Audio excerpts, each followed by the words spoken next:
Monsoon model and climate prediction. मान्सूनचे प्रारूप आणि हवामानाचा अंदाज. The tradition of forecasting the monsoon season in India is older than 100 years. भारतातील मान्सून संबंधी हंगामातील अंदाज वर्तवण्याची परंपरा ही साधारणतः 100 वर्ष जुनी आहे. After that famine of 1877 H.F. Blandford, the founder of IMD, had made such a prediction for the first time, taking the snowfall in the Himalayas as a parameter for this prediction. सन 1877 मध्ये पडलेल्या दुष्काळानंतर Indian meteorological डिपार्टमेंटचे संस्थापक H.F. ब्लेनफोर्ड यांनी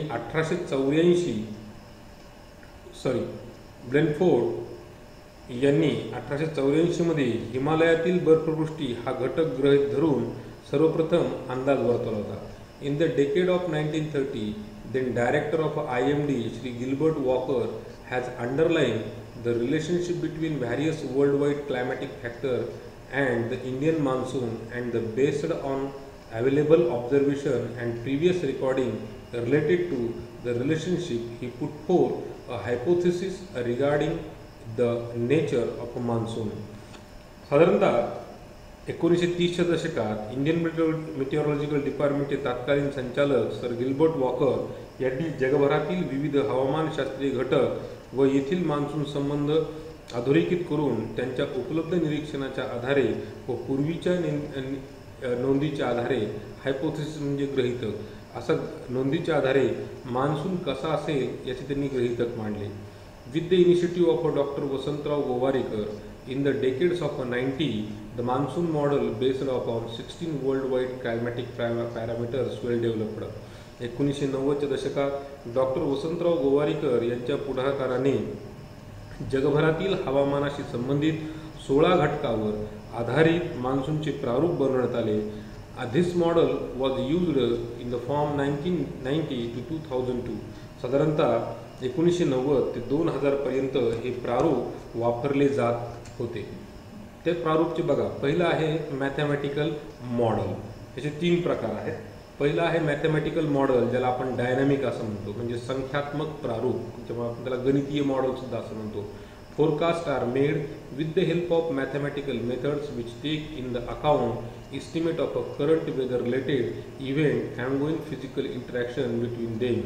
हवामानातील चालू घडामोडी आणि त्यांच्यामध्ये सुरू असणाऱ्या भौतिक प्रक्रियांचा अंदाज घेऊन संख्यात्मक प्रारूपाच्या अंदाजाने हे काय करतात, अंदाज वर्तवण्यात येतो. Data about current climatic parameter is mathematically analysed with the help of Param super computer. त्याचबरोबर हवामानाची चालू स्थिती आणि त्यांची निरीक्षणे यांची गणितीय प्रक्रिया करण्यासाठी म्हणजे मॅथमॅटिकल ॲनालिसिस करण्यासाठी परम, जे भारतीय बनावटीचं सुपर कम्प्युटर आहे, त्याचा वापर केला जातो. कारण की परम हे सुपर कम्प्युटर याची गणितीय आकडेमोड करण्याची जी गती आहे, जी स्पीड आहे, ती प्रचंड आहे. Various mathematical models based upon the daily geographic events are developed by super computer technology. गणितीय प्रकारावर मोडणारी प्रारूपे दैनंदिन भौगोलिक घडामोडींवर आधारित ही महासंगणकीय तंत्रज्ञानाच्या आधारे ही गणितीय मॉडेल्स काय केली तर तयार केलेली आहेत. दुसरं आहे होलिस्टिक मॉडेल, ज्याला आपण समुच्चित प्रारूप असं म्हणतो, म्हणजे सगळं समुच्चय. In this model the predictions are based upon those parameter used in other models which have greatest effect on the monsoon. अनेक प्रारूपांमध्ये वापरण्यात आलेल्या ज्या घटकांचा मान्सूनवर जास्त प्रभाव आहे अशा घटकांना गृहीत धरून एकत्रित अंदाज वर्तवण्यात येतो.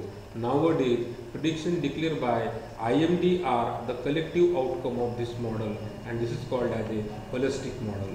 म्हणजे सध्या IMD तर्फे दिला जाणारा अंदाज अशाच प्रकारे अनेक समुचित प्रारूपांचा एकत्रित कल असतं आणि या म्हणजे एकत्रितरित्या वाढणं याला आपण समुच्चयीय असं प्रारूप असं म्हणतो.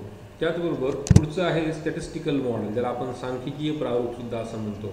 In the model current climatic observations in the region are compared with the earlier parameters such as oceanic temperature, atmospheric pressure and nature of the monsoon, rainfall of the several year.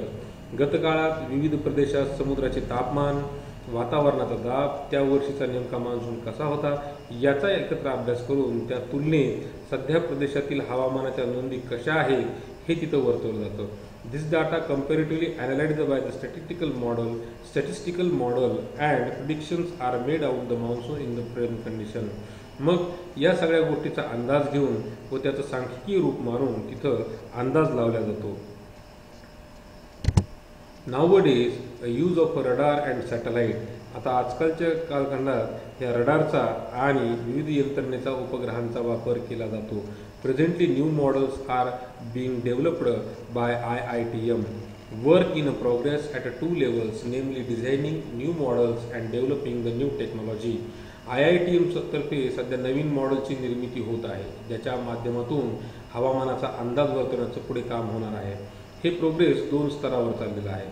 पहिलं काय आहे की designing the new models, नवीन प्रकारची प्रारूप तयार करणे, and developing the new technology, आणि त्याचबरोबर नवीन तंत्रज्ञान हे विकसित करणे, त्या म्हणजे हवामानाचा अंदाज वर्तवते. The main focus is development of a radar system and satellite technology. त्याचबरोबर रडार यंत्रणा आणि उपग्रह तंत्रज्ञान याच्या विकासावर सुद्धा सध्या भर दिला जात आहे. Solid waste management. बघा, घनकचरा ही काळाची गरज, need of hour. Many waste material are generated through the various daily human activities. This is called as a solid waste. म्हणजे तुमच्या दैनंदिन जीवनामध्ये जे वेस्ट आहे, जे जनरेट होतं तुमचे जे आहे ह्युमन डेली ॲक्टिव्हिटीजमधून, त्याला आपण सॉलिड वेस्ट म्हणतो किंवा घनकचरा म्हणतो. If the waste materials are properly disposed of, they can be valuable source of energy. जर या सॉलिड वेस्टला योग्य पद्धतीने जर डिस्पोज करण्यासाठी ठरवलं तर तो आपल्याला एक ऊर्जेचा चांगला स्रोत म्हणून आपण त्याच्याकडे पाहू शकतो. Currently solid waste is a serious world wide problem at it causes the both water, soil and pollution. हा जो घनकचरा आहे हा संपूर्ण जगाचाच आता समस्या म्हणून बनलेला आहे, कारण की याच्यामुळं पाणी, जमीन आणि हवा या सगळ्याच गोष्टी मात्र यानं म्हणजे मूलतः पाणी आणि जमीन यानं पोल्यूट होत आहे, प्रदूषित होत आहे. Solid waste is also serious problem from the point of view of economic growth and environmental degradation of the earth. त्याचबरोबर जी आर्थिक उन्नती आहे आणि वातावरणाचं जे विघटन होईल आहे, जे नुकसान होईल आहे, आणि त्याचबरोबर हेल्थचं पण नुकसान होईल आहे, त्या दृष्टिकोनातून सुद्धा सॉलिड वेस्ट हे अतिशय मोठा प्रॉब्लेम आहे. It has posed a serious threat to the nature and human habitat because of the air, water and soil pollution. त्याचबरोबर हे जे अधिवास आहेत